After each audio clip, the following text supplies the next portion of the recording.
Hi guys, this is Underdog and welcome back. We are on the Modcraft world, and I just wanted to really quickly go over the stuff we did last episode with Ars Magica really quickly because I feel like it wasn't explained very well. So, the Arcane Compendium that we got, this will basically work out almost like a wiki. It tells you pretty much everything you need to know about the mod. It isn't 100% specific because, well, it's supposed to be somewhat vague, lore, etc. So this is just, it tells you everything you need to know about everything. Um, it doesn't tell you everything right away. You will have to unlock stuff over time. The little sparkles and question or exclamation marks will tell you what is new when something is unlocked. I haven't looked through this, but I know pretty much all of it already because I've played with this mod a lot before. It does tell you that your version is up to date right there. Nice little thing. Um, then the Oculus, this will basically work as like a skill tree type thing for you. It has all of the little things in it. There are shapes, which are the square ones. They affect how the spell will target things. Then there are components, which will directly, like, it tells the spell what it will do. So, like, you can have it give something a buff, heal, dig, damage, that kind of thing. And then there's these ones are called modifiers. They don't directly affect what the spell does, but they'll like enhance it in different ways. So like if you have dig, feather touch, it works like silk touch on a pickaxe. Mining power, basically it will let your dig spell mine obsidian. Gravity and bounce will affect projectiles and how they behave.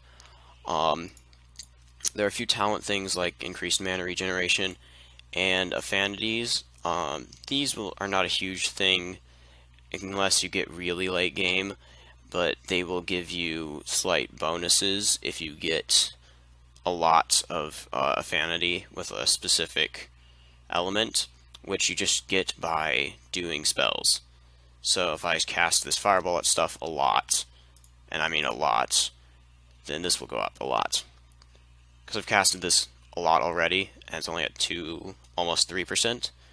So it takes a lot of time, or some specific things going on. Next we have this. This is how you craft your specific spells. So you have the shapes. You have to put shapes in these boxes.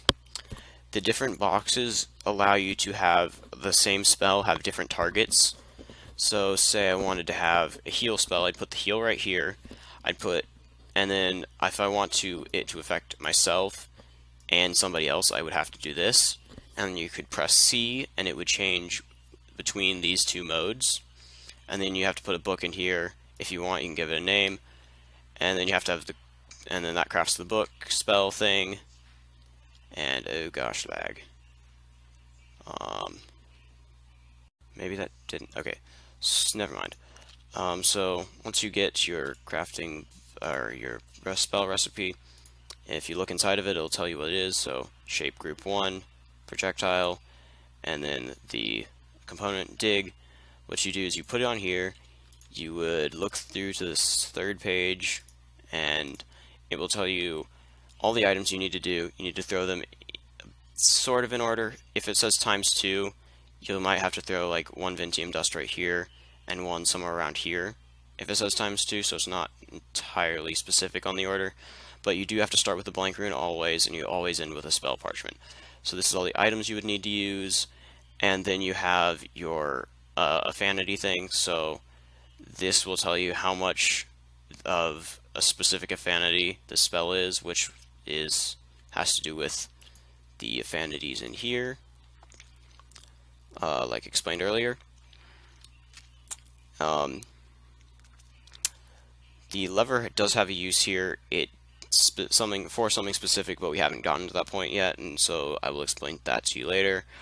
So this has basically been all of the stuff that we did. I hope I did a better job of explaining it, and I will see